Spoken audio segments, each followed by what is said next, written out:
वैदिक संहिताओं के अवतरण के पश्चात उनकी दुरूहता को दूर करने के लिए ब्राह्मण ग्रंथों का उदय हुआ।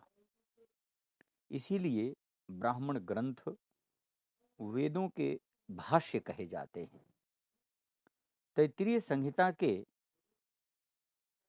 व्याख्यान में भाष्य करते समय भट्ट भास्कर आचार्य ने ब्राह्मण ग्रंथों का परिचय देते हुए यह लिखा कि ब्राह्मणम नाम कर्मणः तन्मंत्राणांच व्याख्यान ग्रंथः। अर्थात ब्राह्मण ग्रंथ किसको कहते हैं? तो कहा कि कर्म की और कर्म संबंधी जो मंत्र हैं उनकी व्याख्या करने का जो ग्रंथ बना, उस ग्रंथ का नाम ब्राह्मण ग्रंथ है, ऐसा समझना चाहिए। इस परिभाषा के साथ ही हम विचार करें कि ब्राह्मण ग्रंथ हैं क्या, तो इस संदर्भ में आपस्तंभ ने ब्राह्मण ग्रंथों को वेद ही कह दिया। उनका तर्क यह था कि वेद ईश्वर के निश्वास हैं और उस प्रथम ईश्वरीय ज्ञान को जिन ऋषियों ने साक्षात्कार किया, वे ऋषि भी ब्रह्म स्वरूप ही थे। तो उन ब्रह्म स्वरूप ऋषियों के द्वारा जो ब्राह्मण ग्रंथ रूप भाष्य अवतरित हुआ, वह भी हमारे लिए वेद ही है। इस दृष्टि से उन्होंने अपने आपस्तंभ परिभाषा में एक वाक्य लिखा कि मंत्र ब्राह्मणयोर वेद नाम ध्येयम। अर्थात मंत्र और ब्राह्मण दोनों को वेद कहना चाहिए।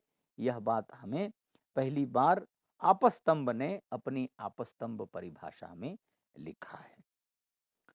अब इन दोनों वेद और ब्राह्मण ग्रंथों के काल में भेद तो है, क्योंकि वेद तो सृष्टि के आदिम काल में उत्पन्न हुए, ऐसी भारतीय मान्यता है। ब्राह्मण ग्रंथ उसके बाद उत्पन्न हुए। तो दोनों की भाषाओं में भी अंतर है, किंतु अभी जो वर्तमान में संस्कृत भाषा हमारे समक्ष दिखाई पड़ती है, जिसको हम लौकिक संस्कृत कहते हैं, इस लौकिक संस्कृत से थोड़ी उच्च कोटि की संस्कृत है, कठिन संस्कृत है, किंतु वैदिक संस्कृत से थोड़ी सरल है। तो इसको हम मध्यवर्ती संस्कृत कह सकते हैं कि ब्राह्मण ग्रंथों में ये जो भाषा है वह मध्यवर्ती संस्कृत भाषा है। अब इन ब्राह्मण ग्रंथों की उत्पत्ति क्यों हुई, इसके पीछे ब्राह्मणों का प्रतिपाद्य विषय क्या है, उस संदर्भ में शबर स्वामी ने अपने भाष्य में, शतपथ ब्राह्मण के भाष्य में उन्होंने लिखा कि हेतुर निर्वचनम निंदा प्रशंसा संशयो विधि परक्रिया पुरा कल्पो व्यवधारण कल्पना उपमानम दशैवैते विधयो ब्राह्मणस्य तु एतद वै सर्ववेदेषु शबर स्वामी ने पहली बार ब्राह्मणों के प्रतिपाद्य ग्रंथ, प्रतिपाद्य विषय क्या है, इस विषय पर खुलकर बात की है। अब यद्यपि परीक्षा में आप लोगों को सामान्य रूप से यही पूछ देगा कि प्रतिपाद्य विषय कितने हैं, तो आपको 10 बताने हैं, लेकिन अब यह प्रश्न बहुत सरल बन गया कि प्रतिपाद्य कौन है और कितने हैं। अब आपसे एक स्टेप आगे चल के प्रश्न होता है कि हेतु का अर्थ क्या होता है। यह समझना बहुत अपेक्षित है। जब तक आप इसके हेतु को नहीं समझेंगे, तब तक आप इसके प्रतिपाद्य विषय को समझने में आपको कठिनाई होगी।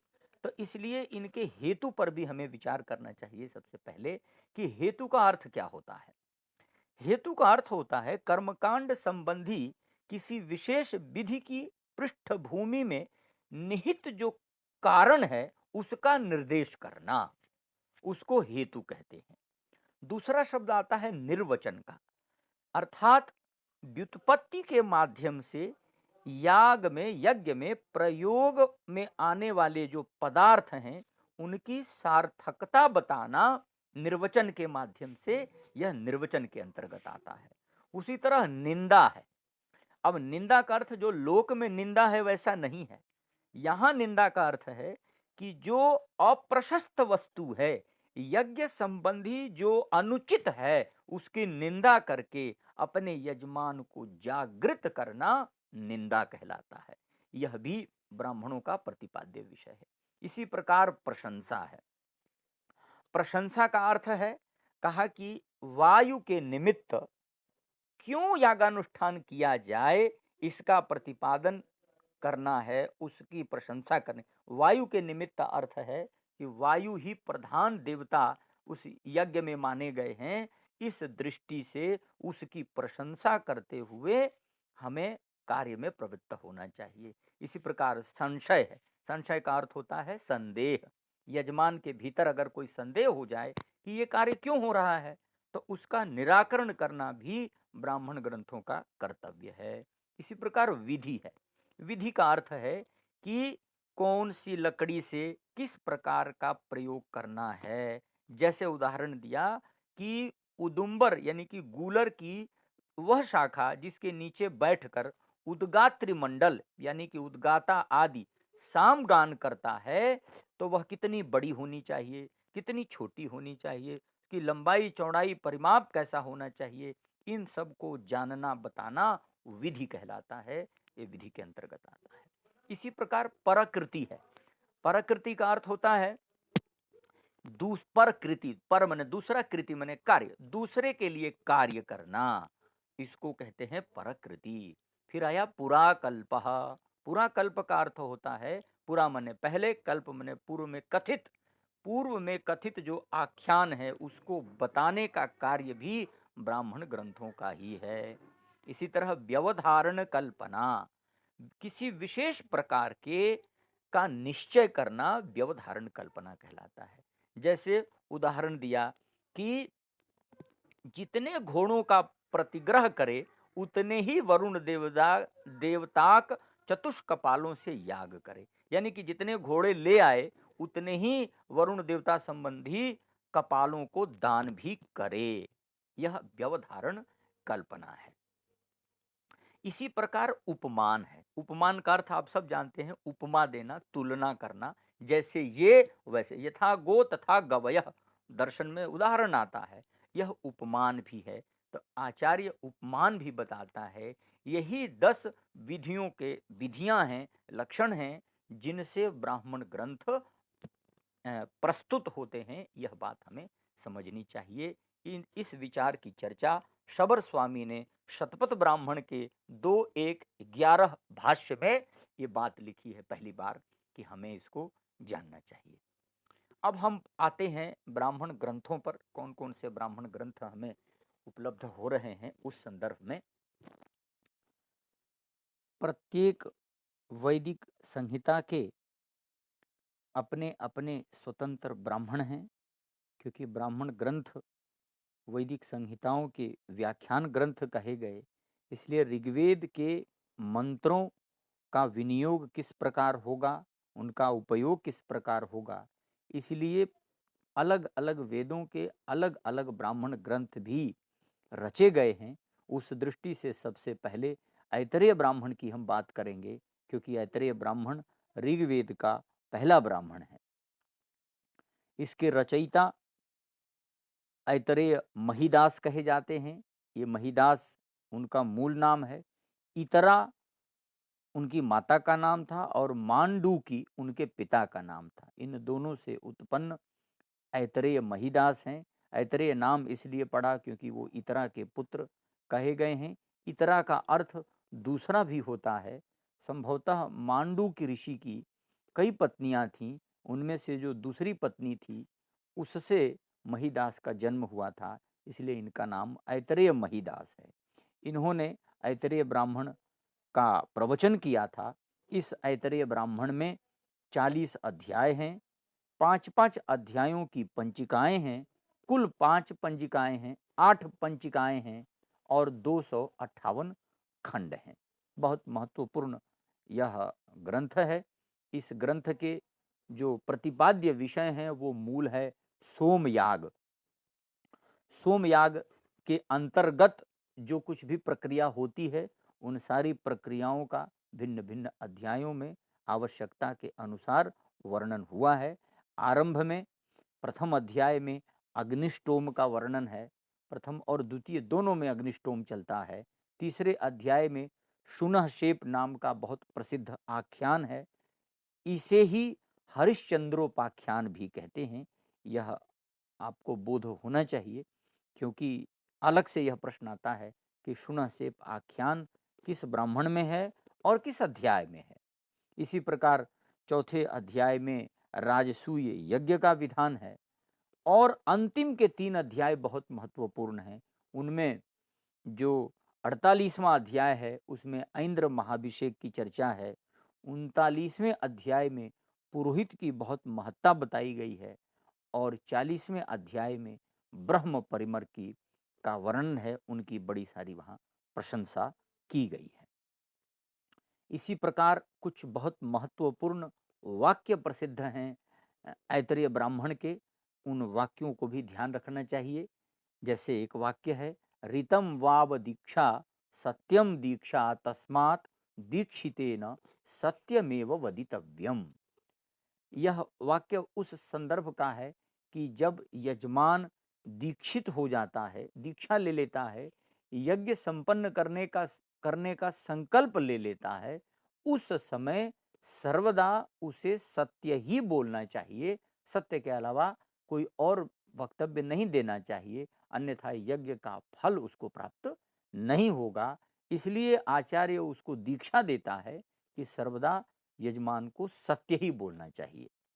इसी प्रकार एक और वाक्य बहुत प्रसिद्ध वाक्य है, विदुषा सत्यमेव वदितव्यम। विद्वानों के द्वारा सत्य ही बोला जाना चाहिए, अर्थात सत्य बोलने से ही व्यक्ति विद्वान बनता है। तो विद्वान व्यक्ति को सर्वदा सत्य ही बोलना चाहिए, असत्य का भाषण नहीं करना चाहिए। इसी प्रकार एक और वाक्य बहुत प्रसिद्ध है, याम वै दृप्तो वदति याम उन्मत्तः सा वै राक्षसी वाक्। जब कोई क्रोध में बोलता है अथवा उन्मत्त होकर बोलता है तो उसकी वाणी राक्षसी वाणी कहलाती है। इसलिए इस राक्षसी वाणी से बचना चाहिए। यह इस वाक्य का तात्पर्य है। इसी प्रकार एक और बहुत प्रसिद्ध वाक्य है, चरैवेति। कई बार छोटा सा ही वाक्य पूछ देगा, चरैवेति, यह वाक्य कहाँ का है, या संपूर्ण यह श्लोक ही पूछ सकता है कि ये कहाँ का श्लोक है। तो ये ध्यान रखें, चरन वै मधु विंदति चरन स्वादु मुदुम्बरम सूर्यस्य पश्य श्रेमाणम यो न तंद्रयते चरंस चरैवैति। क्या अर्थ हुआ कि देखो उस सूर्य को, कभी भी उसके परिश्रम को देखो, वह कभी भी तंद्रा को नहीं प्राप्त होता है, आलस्य नहीं करता है, निरंतर चलता रहता है। चलते रहने से ही वह प्रकाश पूरे विश्व में फैलाता रहता है। चरण वही मधु विंदती, चलते हुए ही व्यक्ति अमृत को प्राप्त करता है, मधु को प्राप्त करता है। यह इस मंत्र का तात्पर्यार्थ है। इसी प्रकार ऐतरेय ब्राह्मण में कुल 33 देवता माने गए हैं। त्रयस्त्रिंशत् वै देवाः, यह यहाँ का वाक्य है, इसे भी ध्यान रखना चाहिए। सभी देवताओं में सबसे प्रथम देवता अग्नि को माना गया। अग्निर्वै देवानाम अवमः, अवमः प्रथमः। अग्नि देवताओं में प्रथम देवता है। इसी प्रकार विष्णु परमः, विष्णु परम देवता हैं, श्रेष्ठ देवता हैं। तदंतरेण अन्याः सर्वा देवताः, उसके बाद ही दूसरे देवताओं का स्थान आता है। अर्थात अग्नि सबसे प्रथम देवता हैं और सबसे महत्वपूर्ण देवता विष्णु देवता हैं। यह बात ऐतरेय ब्राह्मण का वाक्य कहता है। इसी प्रकार एक और वाक्य बहुत प्रसिद्ध है, परोक्ष प्रिया ही देवाः। देवताओं को परोक्ष में कही गई बात अच्छी लगती है। परोक्ष की बात देवता अधिक सुनते हैं। परोक्ष का अर्थ है कि जब हम मन से अथवा किसी अन्य के सामने देवता की प्रशंसा करते हैं तो देवताओं को वो अच्छा लगता है। देवता के सामने खड़ा होकर उसकी प्रशंसा करने से देवता प्रसन्न उतने नहीं होते जितने परोक्ष में प्रसन्न होते हैं। तो इस प्रकार ऐतरेय ब्राह्मण बहुत सारे वाक्यों के साथ बहुत महत्वपूर्ण ब्राह्मण है। थोड़ा बहुत इसके इतिहास के बारे में हमें जानना चाहिए। एक और विशेष बात इसके संदर्भ में आ गई कि ऐतरेय ब्राह्मण का पहली बार अंग्रेजी में अनुवाद किसने किया? 1863 में मार्टिन हाग ने इसका अंग्रेजी में अनुवाद किया था। यह भी हमें थोड़ा ध्यान रखना चाहिए। इसी प्रकार हम ऋग्वेद के दूसरे ब्राह्मण पर चलते हैं। उस ब्राह्मण का नाम कौशतकी ब्राह्मण है। इसका अपर नाम शांखायन ब्राह्मण है। दरअसल इस ब्राह्मण के ग्रंथ के प्रवचनकर्ता शांख्यान आचार्य थे और उनके गुरु का नाम कौशितकी था। तो अपने गुरु के प्रति बड़ी श्रद्धा थी शांखायन की, तो शांखायन ने इसीलिए अपने गुरु के नाम पर ही इस ब्राह्मण ग्रंथ का प्रणयन कर दिया और इसका नाम कौशितकी ब्राह्मण रख दिया गया। इस ब्राह्मण में 30 अध्याय हैं, 227 खंड हैं। इसका भी हमें बोध होना चाहिए। दो बहुत प्रसिद्ध संस्कृत के भाष्यकार हुए हैं इस ऐतरेय ब्राह्मण के। पहला नाम षडगुरु शिष्य का है और दूसरा नाम आचार्य सायण का है। ये दोनों भाष्य आज संस्कृत में उपलब्ध हैं। इन्हें पढ़कर हम इनको आसानी से जान सकते हैं। इसके बाद अब हम चलते हैं यजुर्वेद की ओर। यजुर्वेद में पहले अगर हम बात करें तो शुक्ल यजुर्वेद की 2 शाखाएं हैं। एक माध्यन्दिन शाखा है और कण्व शाखा है। इसमें इस दोनों शाखाओं पर शतपथ ब्राह्मण प्राप्त होता है। इस शतपथ ब्राह्मण के प्रवचनकर्ता याज्ञवल्क्य हैं। ये वो याज्ञवल्क्य हैं जिनके पिता का नाम देवरात था और माता का नाम सुनंदा था। इनकी 2 पत्नियां थीं, कात्यायनी और मैत्रेयी। अब शतपथ शब्द का अर्थ क्या होता है, इस बात की व्याख्या करते हुए गणरत्न महोदधि में उल्लेख किया गया है कि शतम पंथानो यत्र शतपथः तत्तुल्य ग्रंथः। अर्थात जहां जाने के 100 मार्ग हों उसे शतपथ कहते हैं। अर्थात यज्ञ में मंत्रों के प्रयोग के कितने मार्ग हैं, उस सारे मार्गों को खोलने वाला जो ग्रंथ है वह शतपथ है। इसी प्रकार श्रीधर शास्त्री ने शतपथ में अपने भाष्य में शतपथ शब्द का अर्थ विवेचित करते हुए लिखा, शतम पंथानो मार्गाः नाम अध्यायायस्य तच्छतपथम। 100 मार्ग अर्थात 100 अध्यायों वाला जो ग्रंथ है उसको शतपथ ग्रंथ कहते हैं। ऐसा भाष्यकारों ने इसके संदर्भ में बताने का प्रयत्न किया है। इस शतपथ के दोनों शाखाओं पर भाष्य उपलब्ध हैं। विज्ञान भाष्य पंडित मोतीलाल शास्त्री ने लिखा और वेदार्थ प्रकाश नाम का भाष्य सायणाचार्य ने लिखा। यहाँ यह ध्यान रखना है कि विज्ञान भाष्य अगर पूछ दे कि शतपथ का विज्ञान भाष्य किसने लिखा, तो पंडित मोतीलाल शास्त्री जी ने लिखा, और शतपथ का वेदार्थ प्रकाश भाष्य किसने लिखा, तो सायणाचार्य ने लिखा। इसका भी हमें गहराई से बोध होना चाहिए। यह ब्राह्मण ग्रंथों से संबद्ध प्रश्न है। अब हम आते हैं माध्यन्दिन शतपथ में। माध्यन्दिन शाखा, जिसको हम वाजसेनेयी संहिता कहते हैं, उसकी जो शाखा है, उस शाखा पर उपलब्ध जो शतपथ ब्राह्मण है उसमें 14 कांड हैं, 100 अध्याय हैं, 438 ब्राह्मण हैं और 7624 कंडिकाएं हैं। यह हमें नोट रखना चाहिए। अब क्रमशः थोड़ा बहुत जो बहुत महत्वपूर्ण अध्यायों में, कांडों में इनकी चर्चा है, उस पर भी एक दृष्टिपात कर लेते हैं। प्रथम कांड में दर्श पूर्ण मासेष्टि है।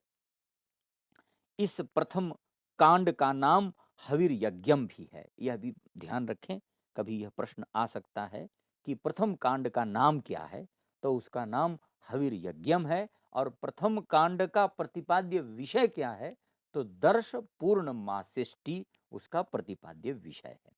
इसी प्रकार द्वितीय कांड में अग्न्याधान की चर्चा है, अग्निहोत्र की चर्चा है, पिंड पितृ यज्ञ की चर्चा है, चातुर्मास्य आदि अन्य कई कर्म हैं जिनकी चर्चा द्वितीय कांड में की गई है। इसी प्रकार पांचवें कांड में वाजपेय याग है और राजसूय याग की भी चर्चा पांचवें कांड में ही है, यह हमें ध्यान रखना चाहिए। इसी प्रकार 6 से 10 तक के संख्या वाले जो कांड हैं उस पूरे कांड समूह को शांडिल्य कांड कहते हैं। तो प्रश्न यह भी आ सकता है कि शांडिल्य कांड शतपथ का कितने कांडों को कहते हैं, तो यह भी ध्यान रखें। इसी प्रकार 11वें कांड में पंच महायज्ञों की चर्चा है। पंच महायज्ञ वही जो लोक में बहुत प्रसिद्ध हैं, नृयज्ञ, भूत यज्ञ, देव यज्ञ, अतिथि यज्ञ, ऋषि यज्ञ आदि जो 5 महायज्ञों के नाम से प्रसिद्ध हैं, वो 11वें कांड में चर्चित हैं। 13वें कांड में इसी प्रकार पुरुष मेध, सर्वमेध और पितृमेध की चर्चा है। 14वें कांड में बृहदारण्यकोपनिषद है। यह भी याद रखें कि 14वें कांड में बृहदारण्यकोपनिषद की चर्चा है। इस पूरे शतपथ ब्राह्मण में वरुण देवता को धर्मपति कहा गया है। यह भी नोट रखें कि धर्मपति किसको कहा, तो वरुण देवता को कहा है। इसी प्रकार भारतीय भौगोलिक संरचना का भी स्वरूप हमें शतपथ ब्राह्मण में देखने को मिलता है। उसमें गांधार देश की, कैकेय राज्य की, शाल्व की, कुरु, पांचाल, कोसल, विदेह, सृंजय आदि विभिन्न जनपदों के नाम हमें शतपथ ब्राह्मण में देखने को मिलते हैं। इससे हमें भारतीय भौगोलिक संरचना का भी बोध होता है, हमें इसका भी ध्यान रखना चाहिए। इसी प्रकार अश्वमेध यज्ञ की जहां बात आती है तो उस अश्वमेध यज्ञ के प्रकरण में भारतवर्ष के अनेक राजाओं के नाम आते हैं जिन्होंने अश्वमेध यज्ञ किया था। उनमें राजा जनक का नाम आता है, दुष्यंत का नाम आता है, ये वही दुष्यंत और शकुंतला वाले दुष्यंत हैं, और इसी तरह जन्मेजय का भी नाम आता है। इन लोगों ने अश्वमेध यज्ञ संपन्न किया था। इसी प्रकार शतपथ ब्राह्मण में 33 प्रकार के देवताओं का नाम आता है। इनमें 8 वसुओं का नाम है, 11 रुद्र हैं, 12 आदित्य हैं, इंद्र और प्रजापति, ये सभी मिलाकर 33 देवता हैं। इसका भी हमें बोध रखना चाहिए। इसी प्रकार पुरूरवा उर्वशी आख्यान बहुत प्रसिद्ध है, मनु एवं श्रद्धा का आख्यान बहुत प्रसिद्ध है, और जल प्लावन का आख्यान भी बहुत प्रसिद्ध है। ये वही जल प्लावन है जिसमें पूरी पृथ्वी पर जल बढ़ जाता है और अंत में मनु अपनी नाव लेकर वहीं मनाली चले जाते हैं, और वो सारी घटना, फिर सृष्टि के आगे का क्रम चलना, वो सारी कथा इसी शतपथ ब्राह्मण में आई है। इसी प्रकार इंद्र और वृत्र का जो वेद में भी चर्चा है, उसका आख्यान शतपथ ब्राह्मण में बहुत विस्तार से आया है, यह भी हमें ध्यान रखना चाहिए। कुछ प्रसिद्ध वाक्य हैं शतपथ के, उनको भी हमें नोट रखना चाहिए। वैसे तो बहुत विशाल ग्रंथ है, तो किंतु यहाँ पर कुछ जो प्रसिद्ध वाक्य हैं उनका उल्लेख हम करते हैं, और भी वाक्यों को ढूंढ कर रखना चाहिए कि कौन कौन से बहुत सारे प्रसिद्ध वाक्य हैं शतपथ ब्राह्मण के। एक वाक्य आता है कि यज्ञाद वै प्रजाः यज्ञात् प्रजायमाना मिथुना प्रजायन्ते। यज्ञ से ही प्रजा उत्पन्न होती है, यज्ञ से ही प्रजायमाना मिथुना प्रजायन्ते। यज्ञ से ही उत्पन्न होने वाले जोड़े पति पत्नी मिथुन के साथ प्रजा को आगे बढ़ाते हैं, यानी कि मिथुन भी यज्ञ है। यह कहीं न कहीं तात्पर्य इन वाक्यों से निकलकर आता है। अब एक और वाक्य है, प्रजापतिर्वा इदमग्रे आसीत। इस सृष्टि को करने में सबसे पहले प्रजापति ही हुए जिन्होंने सृष्टि को आगे बढ़ाया। एक और इसी तरह का मंत्र आता है शुरू में, प्रजापति वा इदमग्रे एक एवास ऐक्षत कथम नु प्रजायेय इति सो अश्राम्यत स तपो अतप्यत, कि प्रजापति ही सबसे पहले अकेले यहाँ इस सृष्टि में हुए। उन्होंने इच्छा की कि कैसे इस प्रजा को बढ़ाई जाए, कैसे प्रजा का विस्तार किया जाए। फिर उन्होंने चिंतन किया, परिश्रम किया, तप किया और तप के माध्यम से सृष्टि की, पूरे प्रजा का विस्तार किया। अब यह सारा क्रम तो यज्ञ से ही होता है, तो यज्ञ संबंधी एक बहुत ही उत्तम और बहुत प्रसिद्ध वाक्य इस शतपथ का है, यज्ञ वै श्रेष्ठतमं कर्म। यज्ञ ही सर्वश्रेष्ठ कर्म है, यज्ञ से उत्तम कर्म कोई भी नहीं है। यह बात शतपथ ब्राह्मण हमें समझाता है। एक और बात कहा, अग्नि सोमात्मकम जगत, यह वाक्य भी शतपथ का है, बहुत प्रसिद्ध है। अग्नि और सोम ही इस जगत को चलाने वाले हैं। इसी प्रकार इयम वै पृथ्वी भूतस्य प्रथमजा, अर्थात इन समस्त प्राणियों में, जीवों में जो कुछ भी दिखते हैं उनमें सबसे पहले यह पृथ्वी ही उत्पन्न हुई थी। यह भी हमें बोध रखना चाहिए। शतपथ ब्राह्मण का यह वाक्य कभी भी परीक्षा में आ सकता है कि यह वाक्य कहाँ का है, तो हमें ध्यान रखना चाहिए। अब हम आते हैं इस शुक्ल यजुर्वेद के काण्व शाखा पर। काण्व शाखा का जो शतपथ ब्राह्मण है उसका क्या स्वरूप है, वो इस माध्यन्दिन शाखा के शतपथ से भिन्न है। थोड़ा क्या भिन्नता है, तो यहाँ पर 104 अध्याय हैं, वहाँ 100 अध्याय थे, यहाँ 104 अध्याय हैं। यहाँ 12 कांड हैं, 435 ब्राह्मण हैं, 6,806 कंडिकाएं हैं। प्रथम कांड का नाम एक पात कांडम है। 15वें कांड में अश्वमेध का वर्णन है।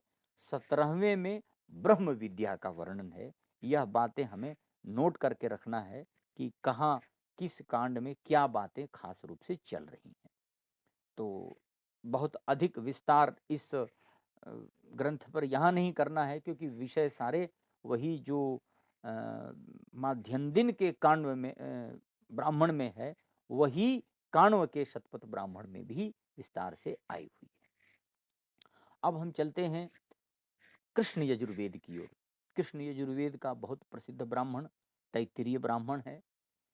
तैत्तिरीय ब्राह्मण में 3 कांड हैं, 8 अष्टक हैं, 28 अध्याय हैं और 353 अनुवाक हैं। ये उसका विभाजन का स्वरूप है। परंपरा के अनुसार यह ब्राह्मण आंध्र प्रदेश, नर्मदा के दक्षिण, गोदावरी के तटवर्तीय क्षेत्रों में फैला रहा है। और सायणाचार्य जो चारों वेदों के सबसे बड़े भाष्यकार माने जाते हैं, वे इसी ब्राह्मण शाखा से संबद्ध थे, उनकी यही शाखा थी। यह बात हमें बोध रखना चाहिए। अब तैत्तिरीय ब्राह्मण के अंदर अगर हम प्रवेश करें तो थोड़ा थोड़ा चर्चा समझ लें कि प्रथम कांड में अग्न्याधान, गवामयन, वाजपेय तथा राजसूय याग का वर्णन है। ये 4-5 चीजें हैं, बहुत महत्वपूर्ण हैं, जो प्रथम दृष्टि में जाना चाहिए कि तैत्तिरीय ब्राह्मण के प्रथम कांड में अग्न्याधान, गवामयन, वाजपेय और राजसूय याग का वर्णन है। द्वितीय कांड में अग्निहोत्र और सौत्रामणि का वर्णन है। तृतीय कांड में पुरुषमेध की चर्चा है। इसके अलावा महर्षि भरद्वाज आख्यान बहुत प्रसिद्ध है, वह भी इसी में आता है, तैत्तिरीय ब्राह्मण में। और नचिकेता का आख्यान भी आता है, यम नचिकेता संवाद जो हमें उपनिषद में देखने को मिलता है, कठोपनिषद में, किंतु यहाँ पर इस तैत्तिरीय ब्राह्मण में नचिकेता आख्यान भी आया है। यह भी हमें नोट रखना चाहिए। एक और बहुत महत्वपूर्ण वाक्य इस तैत्तिरीय ब्राह्मण का कि अनंता वै वेदाः, वेद अनंत हैं, यह वाक्य भी तैत्तिरीय ब्राह्मण का है। तो हमें इसको नोट रखना चाहिए कि इस तरह के वाक्य किस ब्राह्मण से लिए गए हैं। ये वाक्य बहुत प्रसिद्ध हैं, इतिहास में बहुत जगह आपको मिलते रहेंगे। अब हम आते हैं सामवेद के ब्राह्मणों पर। सामवेद का जो सबसे प्रसिद्ध ब्राह्मण है वो है तांड्य ब्राह्मण। सामवेद की 3 शाखाएं, कौथुम शाखा, राणायनीय शाखा और जैमिनीय शाखा, 3 शाखाएं प्रसिद्ध रही हैं। हमने शाखा भेद में इसको पढ़ा है। तो यहाँ मैं बताता चलूं कि यह तांड्य ब्राह्मण सामवेद की कौथुम शाखा से संबद्ध है। इसके संदर्भ में परंपरा कहती है कि तांड्य नामक जो आचार्य थे, उन्हीं के द्वारा इस ब्राह्मण का प्रवचन किया गया, इसी उन्हीं के नाम पर इसलिए इसका नामकरण कर दिया गया, इसका नाम तांड्य ब्राह्मण रख दिया गया। इस तांड्य ब्राह्मण में कुल 25 अध्याय हैं। 25 अध्याय होने के कारण इसे पंचविंश ब्राह्मण भी कहते हैं। 5 अध्यायों की पंचिका में भी विभाजन किया गया है।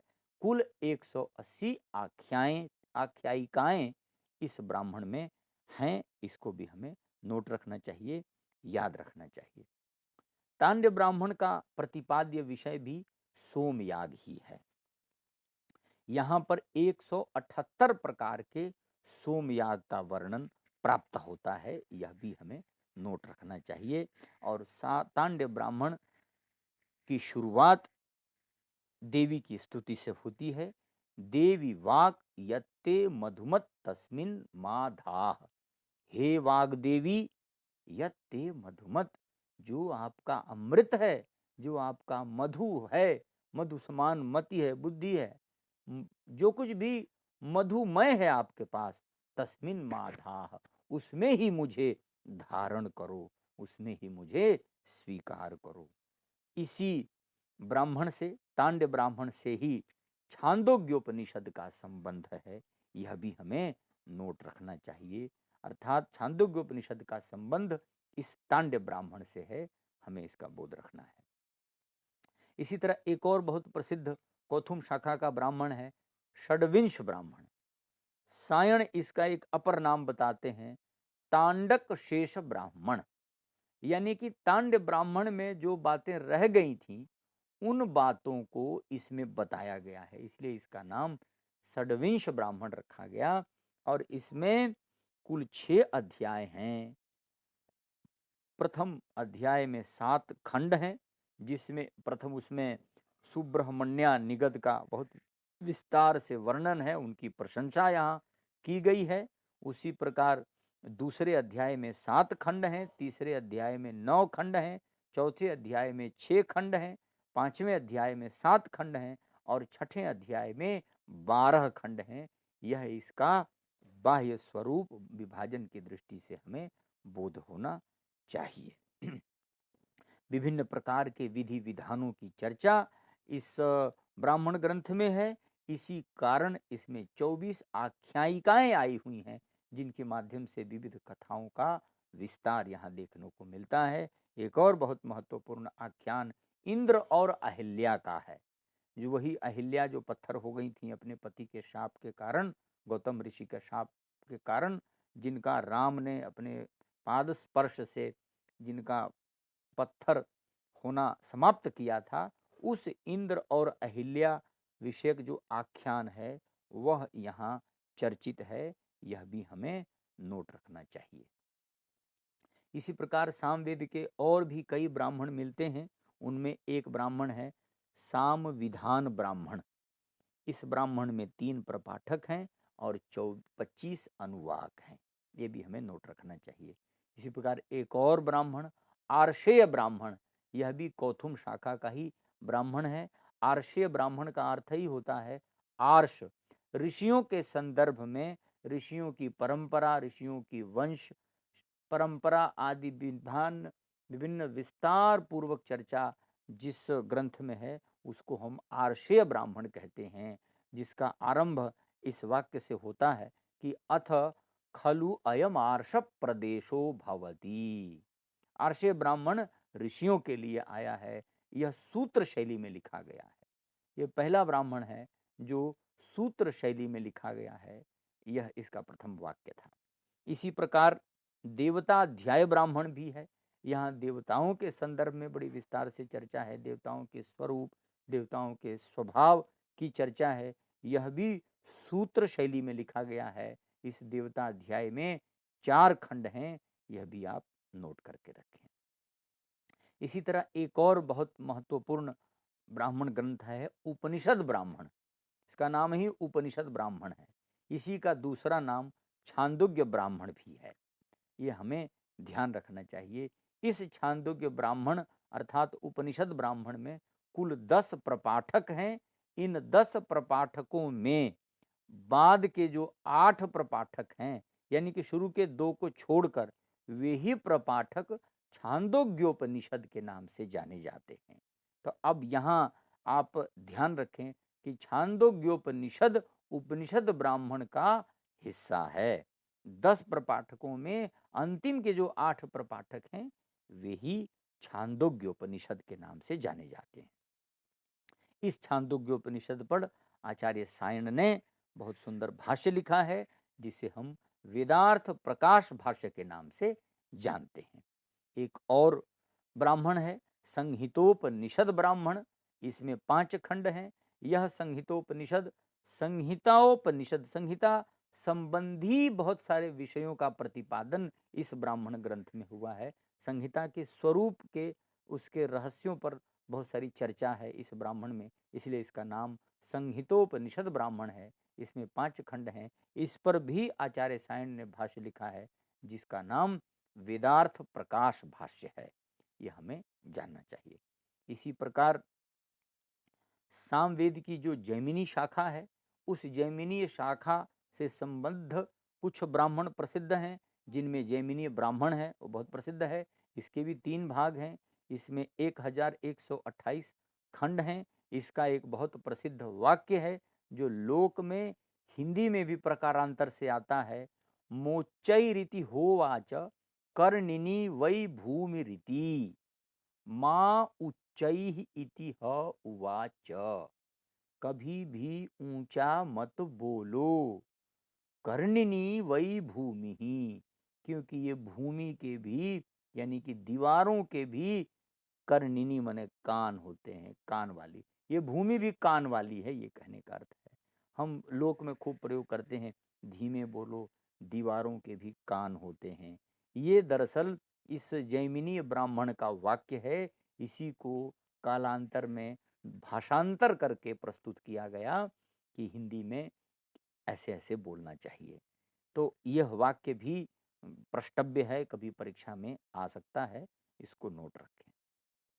इसी तरह एक और ब्राह्मण है जैमिनी यार्षेय ब्राह्मण। इसमें जितने भी ऋषि हुए हैं, उन सारे ऋषियों के बारे में, उनका वंश परंपरा, उनकी जीवन शैली, कहाँ का क्या कैसा स्वभाव, तमाम ऐसी बातें जो ऋषियों के बारे में हमें जाननी होती हैं, वो सब कुछ इस ब्राह्मण में चर्चित हैं। इसलिए इसका नाम जैमिनी आर्षेय ब्राह्मण है। यह भी सूत्र शैली में लिखा गया है। इसी प्रकार एक और ब्राह्मण जैमिनियोपनिषद ब्राह्मण है। यह कौथुम शाखीय ब्राह्मण है। इसमें भी 4 अध्याय हैं। यह भी हमें जानना चाहिए। अब हम चलते हैं अथर्ववेद की ओर। अथर्ववेद का एकमात्र ब्राह्मण गोपथ ब्राह्मण है। गोपथ ब्राह्मण के प्रवक्ता गोपथ ऋषि हैं और यह ब्राह्मण पैप्पलाद शाखा से संबद्ध है। यह भी सूत्रात्मक शैली में है।